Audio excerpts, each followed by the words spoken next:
Welcome to my YouTube channel. क्या हो अगर हम किसी दिन बेहिसाब पानी पी लें और बड़ी टंकी की तरह फट जाए, या फिर अगर ऐसा हो कि हमारी बॉडी के अंदर कहीं कोई मीटर लगा हुआ हो और हम उस मीटर के हिसाब से पानी पिए, कम से कम पानी की बचत तो हो जाती है। लेकिन सोच के बड़ा अजीब लगता है कि बॉडी के अंदर जैसे हम पेट्रोल डलवाते हैं तो वैसे कोई मीटर लगा हुआ हो और मीटर के हिसाब से अगर हम पानी पिए, या फिर अगर इस खौफ में हो कि हम अगर ज्यादा पानी पी लेंगे तो हमारी बॉडी फट भी सकती है। आपने सबसे पहले घबराना नहीं है, लेकिन ऐसा है नहीं। थैंक गॉड कि हमारी बॉडी के अंदर एक ऐसी स्ट्रक्चर मौजूद है जो बॉडी का एक्स्ट्रा पानी बॉडी से रिमूव करवा लेती है, या फिर अगर बॉडी के अंदर पानी की कमी हो जाए तो पानी को रिटेन करके, पानी को रोक के बॉडी के अंदर प्लाज्मा के अंदर पानी का जो मिकदार है उसको बैलेंस रखती है। दोस्तों, मैं हूं दिलीप कुमार, एक और वीडियो के साथ आपके सामने पेश खिदमत हूँ। आज का हमारा टॉपिक ऑफ स्टडी है किडनी के अंदर मौजूद स्ट्रक्चरल यूनिट्स, नेफ्रॉन। किडनी हमारी बॉडी का एक इम्पॉर्टेंट हिस्सा है जो bean shape reddish brown colour का हमारी बॉडी के डोर्सल साइड में रिब केज के नीचे मौजूद है, एब्डोमिनल कैविटी के अपर रीजन में। किडनी जिन स्पेशल यूनिट्स की बनी हुई है उन्हें हम नेफ्रॉन कहते हैं। अप्रॉक्सीमेटली एक किडनी के अंदर जो नेफ्रॉन की क्वांटिटी है, मिकदार है, वो तकरीबन 1 मिलियन या उससे अबव होती है। तो दोस्तों, किडनी है वो ऑर्गन जो हमारी बॉडी के अंदर पानी को, एक्स्ट्रा वाटर को फिल्टर करके बॉडी से बाहर निकालती है, ऑस्मोरेगुलेशन का फंक्शन परफॉर्म करती है। ऑस्मोरेगुलेशन का मतलब है बॉडी के अंदर water and salt balance. Kidney हमारी बॉडी का तकरीबन 0.18 से लेकर 0.30 तक बॉडी वेट है, यानी एक नॉर्मल इंसान की किडनी जो है 130 ग्राम से 140 ग्राम की होती है, लेकिन ये बॉडी के 7% ऑक्सीजन कंज्यूम करती है। ये बड़ी अच्छी बात कही आप। यानी 0.18% है किडनी बॉडी वेट के हिसाब से, लेकिन बॉडी के वेट के हिसाब से 7% ऑक्सीजन कंज्यूम करती है, क्योंकि किडनी का फंक्शन बहुत बड़ा है। Kidney per day 180 litre blood purify करती है, यानी 180 लीटर ब्लड फिल्टर करती है और उसमें से जो हार्मफुल टॉक्सिक मटेरियल है वो रिमूव करती है।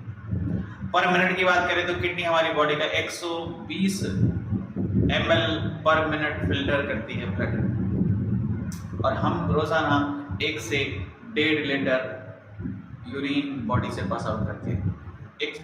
180 लीटर ब्लड किडनी से 24 आवर में पास होता है, लेकिन उसमें से सिर्फ 1 लीटर से लेकर 1.5 लीटर तक यूरिन निकलता है। बाकी किडनी बॉडी की डिमांड के हिसाब से रिटेन कर लेती है ताकि बॉडी के अंदर पानी का बैलेंस बना रहे। हमारी बॉडी के अंदर फिल्ट्रेशन का फंक्शन परफॉर्म करते हैं। आइए समझने की कोशिश करते हैं कि इस नेफ्रॉन की स्ट्रक्चर क्या है, इसके कितने पार्ट्स हैं और ये फिल्ट्रेशन कैसे करती है। किडनी का स्ट्रक्चरल यूनिट नेफ्रॉन एक ट्यूबुलर स्ट्रक्चर है जो तकरीबन 30 से 50 मिलीमीटर लंबी होती है, या 1 सेंटीमीटर से 2 सेंटीमीटर तक लंबी ट्यूबुलर स्ट्रक्चर है। इसकी इनिशियल स्ट्रक्चर में हम एक कप लाइक स्ट्रक्चर देखते हैं जिसे हम बुमन कैप्सूल कहते हैं, जो इंग्लिश सर्जन सर विलियम बुमन ने डिस्कवर की थी, और उसी की रिसर्च के बिना पे हमने इसका नाम भी बुमन कैप्सूल रख लिया है। बुमन कैप्सूल के बाद हमें एक कॉइल टाइप स्ट्रक्चर नजर आती हैं जिन्हें हम प्रॉक्सिमल कन्वोल्यूटेड ट्यूब्यूल कहते हैं, या शॉर्टली पीसीटी कहते हैं। इस पीसीटी के बाद एक लंबा सा एक लूप आता है जिसे हम लूप ऑफ हेनले कहते हैं।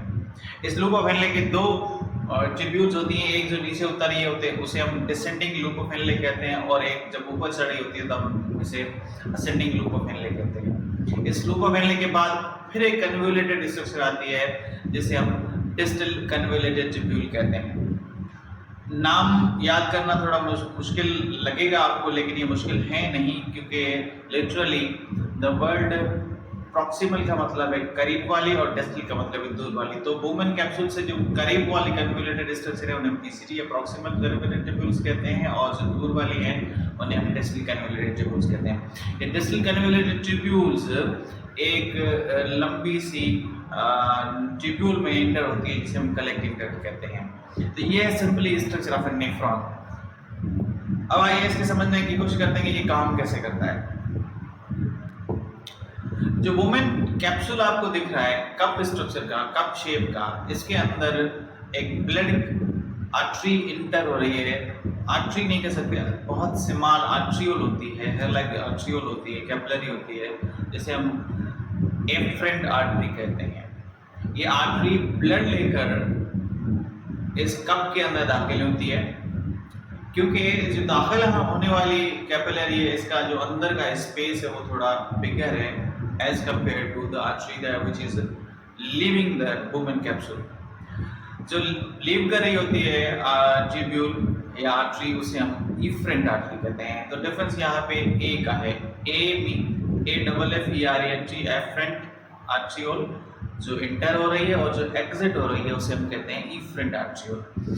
तो अब आपको समझ आ गया कि एफरेंट आर्टरी का जो इंटरनल डायमीटर है वो थोड़ा बिगर है, जबकि इफरेंट आर्टरी का जो इंटरनल फुल स्पेस है वो थोड़ा कम है, जिसकी वजह से इस वुमेन कैप्सूल के अंदर एक प्रेशर बनता है, ब्लड का एक प्रेशर बनता है, ब्लड यहाँ पे रुकता है, जिसकी वजह से ब्लड के अंदर मौजूद तमाम वाटर कंटेंट्स, ब्लड के अंदर मौजूद तमाम प्रोटीन्स, ब्लड के अंदर मौजूद तमाम ग्लूकोज, ब्लड के अंदर मौजूद तमाम आइंस इस वुमेन कैप्सूल के इंटरनल वॉल से फिल्टर होकर फिल्ट्रेट, जिसे हम कहते हैं ग्लोमेरुलस फिल्ट्रेट जिसे कहते हैं, क्योंकि ये जो बंच ऑफ ब्लड कैपिलरीज बना हुआ है जिसे ग्लोमेरुलस कहते हैं, तो ये ग्लोमेरुलस के से फिल्टर होने वाला जो मटेरियल है जिसे हम फिल्ट्रेट कहेंगे वो ग्लोमेरुलस से हुआ है, इसे ग्लोमेरुलस फिल्टर कहेंगे, फिल्ट्रेट कहेंगे, फिल्टर होकर प्रॉक्सिमल कन्वोल्यूटेड ट्यूब्यूल में चला जाता है।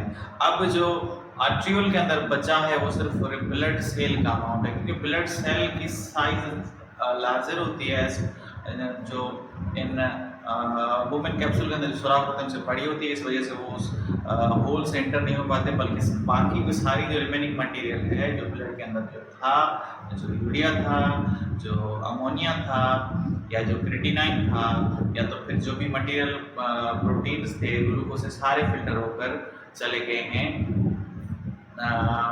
प्रॉक्सिमल कन्वोल्यूटेड ट्यूब्यूल में।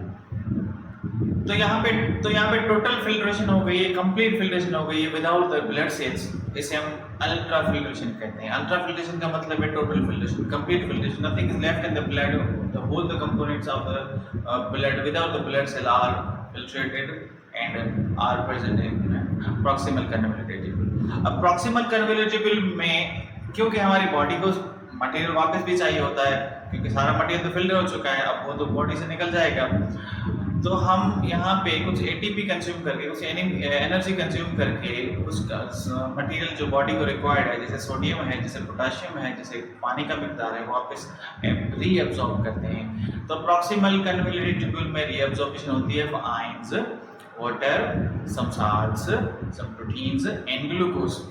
रीअब्सॉर्ब होने के बाद बाकी का जो फिल्ट्रेट है वो चला जाता है loop of descending loop of Henle में। डिसेंडिंग लूप ऑफ हेनले में जैसे कि आप सबको पता है कि अगर ब्लड के अंदर सॉल्यूट की क्वांटिटी ज्यादा है तो ऑस्मोटिक प्रेशर की मदद से चला जाएगा टुवर्ड्स साल्ट। तो इस वक्त ब्लड के अंदर साल्ट्स, प्रोटीन्स, आयंस की कुछ मिकदार मौजूद है जो कि हमने एटीपी कंज्यूम करके वापस ली है, इस वजह से पानी, वाटर मॉलिक्यूल खुद ब खुद चले जाएंगे into the blood stream back to the body. So that kind of filtration, that kind of reabsorption is called selective reabsorption. अब जो फिल्ट्रेट नेफ्रॉन की असेंडिंग लूप ऑफ हेनले में बचा है वो ऊपर चढ़ेगा और डिस्टल कन्वोल्यूटेड ट्यूब्यूल के पास पहुंचेगा। अब डिस्टल कन्वोल्यूटेड ट्यूब्यूल में यहाँ पे रीडिंग होती है, एक सिग्नल जाता है ब्रेन की तरफ से, ब्रेन की तरफ कि अगर बॉडी के अंदर पानी की मिकदार कम है तो पानी को रोका जाए, इसलिए ब्लड एक हार्मोन प्रोड्यूस करेगा जिसे हम कहेंगे ADH या वेसोप्रेसिन। ADH का फुल फॉर्म है एंटी डाययूरेटिक हार्मोन। ये क्या करेगा, बॉडी के अंदर अगर पानी की मिकदार कम हो रही है, बॉडी के अंदर पानी कम है तो पानी को रिटेन कर देगा, it is water retention hormone, पानी को रोक देगा, इस तरह पानी की क्वांटिटी हमारी बॉडी के अंदर बैलेंस रहती है। लेकिन अगर बॉडी के अंदर पानी की क्वांटिटी अब बहुत है, काफ़ी है, तो फिर ये पानी को रिटेन करने के बजाय ये हार्मोन रिलीज ही नहीं होगा और पानी फिल्टर होकर एक्स्ट्रा पानी बॉडी से बाहर चला जाएगा। तो that's how we keep the osmoregulation या water balance in the body. तो अब वुमेन कैप्सूल के बाद जो अल्ट्राफिल्ट्रेशन हुई थी, फिर प्रॉक्सिमल कन्वेलेंस ट्यूब्यूल के बाद हमने जो सिलेक्टिव रीअब्सॉर्प्शन की थी, रिक्वायर्ड मेटेरियल बॉडी वो रीअब्सॉर्ब कर लिया था बॉडी ने। उसके बाद पानी भी हमने रीअब्सॉर्ब कर लिया। फिर अगर बॉडी को रिक्वायरमेंट ऑफ वाटर है तो फिर भी वो डिस्टल कन्वेलेंस ट्यूब्यूल से रीअब्सॉर्ब हो चुकी हैं। अब जो लेफ्ट रिमेनिंग मैटर बना है that is called urine. Approximately इसमें 90% पानी, 90 to 95% पानी वापस रीअब्सॉर्ब हो चुका होता है। ग्लूकोज भी वापस टोटल रीअब्सॉर्ब हो चुके होते हैं, प्रोटीन्स भी वापस रीअब्सॉर्ब हो चुके होते हैं, ions sodium potassium chloride ion भी रीअब्सॉर्ब हो चुके हैं। अब जो रिमेनिंग मैटर बचा है जिसे हम यूरिन कहेंगे वो इंटर होगा कलेक्टिंग डक्ट के अंदर। कलेक्टिंग डक्ट अब किडनी से बाहर निकलेगी और एक तमाम कलेक्टिंग डक्ट मिलके एक लंबी सी ट्यूब्यूल सब कलेक्टिंग डक्ट मिलके एक और ट्यूब बनाएंगे जिसे हम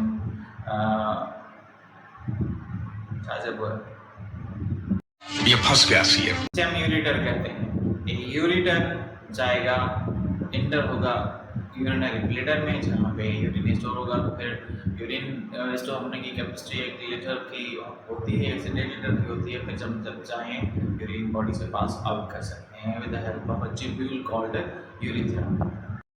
So guys, how was the today's topic? If any query, any question you want to ask, you can ask me in the comment box. In the last, I would like to say you subscribe my channel, like and press the bell icon so that we remain in touch with each other. Thank you so much.